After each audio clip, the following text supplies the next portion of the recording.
Sa mapagpalang araw po sa ating lahat. Ako po si Brian Isa Mendoza at ito po ang ating daily devotion ngayong araw, December 26, 2024. Ngayong araw po ay ating tutuloy ang ating series which is about Christmas week, Emmanuel God with us. Specifically, ang magiging topic po natin for today is about the divider of time. Ngayong ating talata po ay magagaling sa Galatians chapter 4 verses 4 and 5. Sabi ko rito, basahin ko po. But when the set time had fully come, God sent His Son, born of a woman, born under the law, to redeem those under the law, that we might receive adoption to sonship. Ngayon po upang ating bigyan ng kahulugan ng ating talata para sa atin na ito ngayon po, tayo pagdalaki sa ating mga katuruan. So meron po tayong tatlong katuruan at una po, Old Covenant Law and New Covenant Grace. So before Jesus po, relationship with God was guided by the Old Covenant and based po sa law given to Moses. It was about following the rules to stay close to God, but ang Panginoon sa Kristo po, He brought a new covenant, one that is centered on grace instead of trying to earn God's favor. Now live in His unearned love and mercy through Jesus Christ.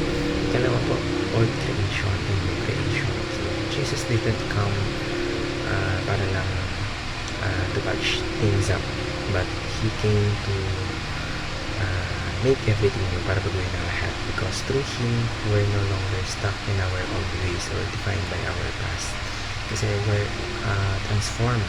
Kumbaga, bago na tayo, we are a new creation reflecting God's glory and purpose in our lives. Ikatlo po, old self and new self. So kapag tinanggap po natin ang ating Panginoon sa Kristo, we leave behind yung dati nating sarili. So yung part of us na nakatay sa sin, sa selfishness, sa brokenness. So instead, we put on the new self, yung bagong tayo. So living in His freedom, righteousness, and love. So ito po ay isang journey of becoming more like Him sa araw-araw nating buhay. So paano po natin ma-apply ang ating mga katuruan sa araw na ito? Ngayon po tayo pagdadako sa ating application. Ano po? Level up our commitment to Jesus. So i-level up po natin yung relationship natin with Jesus Christ. So, spend more time po sa prayer.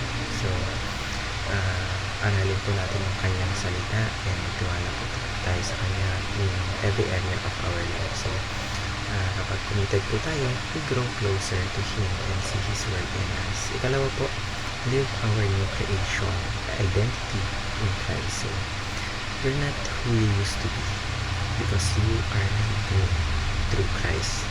So, ibig sabihin po, living with confidence in who God says you are. So, sabihin, you are loved, you are forgiven, you are chosen. So, kaya amin na yung katotohanan na yun ang mag-guide sa iyo sa mga actions mo, sa mga decisions mo, or sa mga thoughts mo. And lastly po is let go sa past life mo and abandon mo. So, minsan talagang mahirap kalimutan or mahirap iwasan yung mga old habits or mistakes mo, but lagi pa natin tatandaan that Jesus calls us to let go of anything that holds us back. So magtiwala po tayo sa Kanya, trust that pinatawad ka na niya, naniwala po tayo sa Kanya. He will help you move forward, kasi ang ating Panginoon talagang mahal tayo. So focus on the life He's calling you to live.